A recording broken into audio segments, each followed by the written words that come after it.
السلام عليكم ورحمة الله وبركاته. أهلا بكم في محل الشيخ العطارين، قناة العشاب الصغير. النهاردة هنعمل خلطة من الخلطات السريعة اللي كلنا بنحبها، سواء الأطفال سواء الكبار، وما هيش مكلفة بل بالعكس سريعة وحتى سريعة التحضير. أول نوع منها وهو الفاهيتا، وتاني حاجة الشاورما. الفاهيتا والشاورما وجهين لعملة واحدة، الاتنين صدور فراخ متقطعة شرايح، أو بالنسبة للشاورما ممكن تكون شاورما فراخ ولحوم. لكن خلينا في الفراخ. بنقول ان الفاهيتا بتعتمد على الفلفل والثوم والزنجبيل، يعني يعتبر من الابيضات. البهارات بتاعتها تنفع في بهارات الكفته، مع الاضافات اللي احنا نبقى نزودها في بهارات الكفته. يعني اقصد ان هي من الحاجات اللي هي سريعه. لكن الشاورما من الخلطات اللي بتحتاج تتبيله وبعض البهارات اللي هي تقيله علشان تتبل كويس. الفاهيتا علشان ان انا اخلي الصدور بتاعت الفراخ مفرفره او حلوه، يعني سريعه ما هيش لازجه في بعضها. تحس ان بعض الاوقات تلاقي ان التتبيله لازقه في الفرخه، تحس ان هي كده مش حاجه كويسه.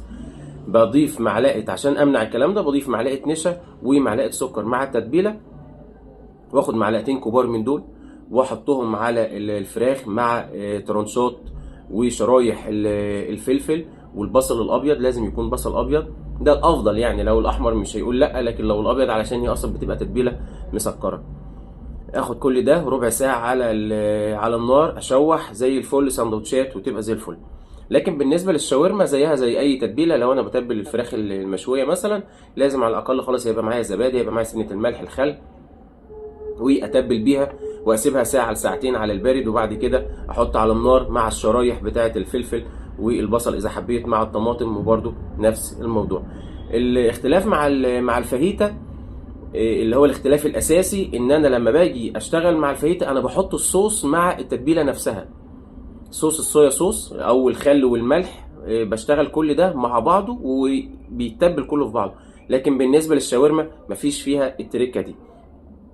طيب كده احنا عرفنا الفرق ما بين الاتنين. تعالوا بقى نعمل المكونات الفاهيتا، خلطة الفاهيتا والمكونات بتاعة الشاورما، ونرجع لكم اخر الحلقة. اول حاجة في البهارات بتاعة الفاهيتا، توم شرايح،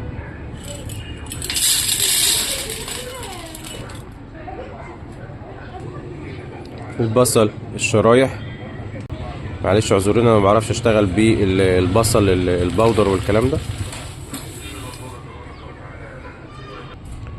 كزبرة الحصى، سواء بقى البلد الحباية الكبيرة او الحباية الصغيرة السوري، المهم ان هي تكون جودتها كويسة ان شاء الله. اللهم بارك.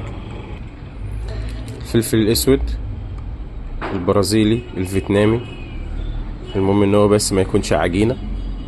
زي ما وعدتكم ان شاء الله يبقى في حلقة مخصصة للتفريق ما بين كل نوع.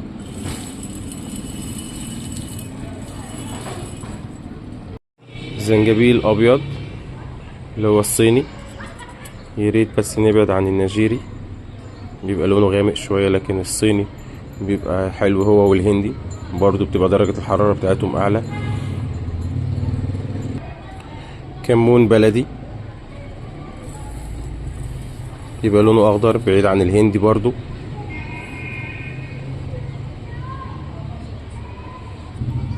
دي كده الخلطة قبل الطحن.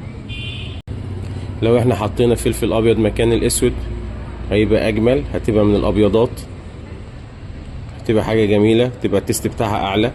بس برضو عشان نقلل التكلفة خلينا في الاسود. رشة الملح الليمون او الملح الصيني بتاعت التجميع والتست.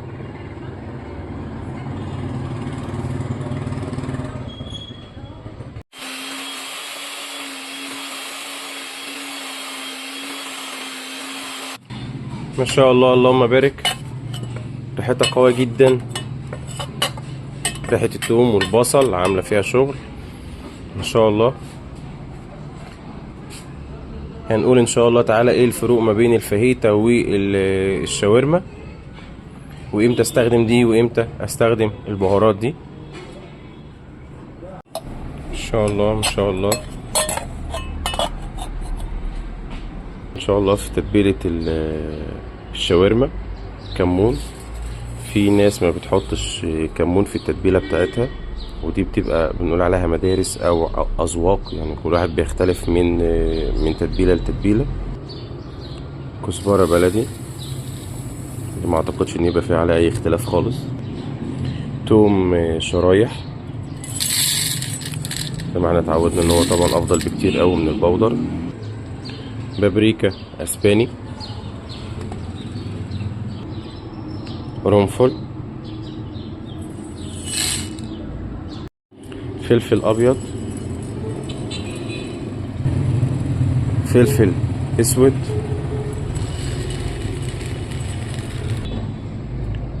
سنجبيل صيني ابيض،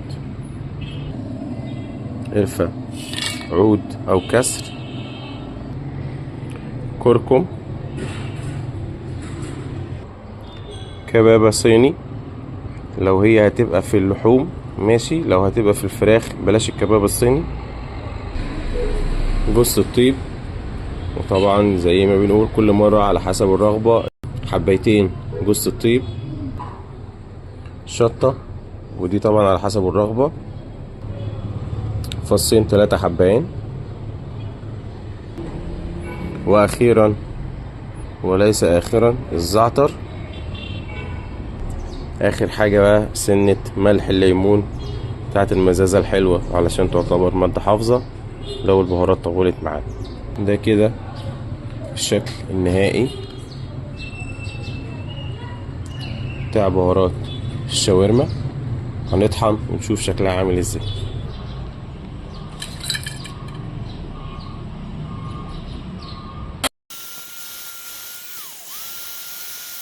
ما شاء الله، اللهم بارك اللهم بارك.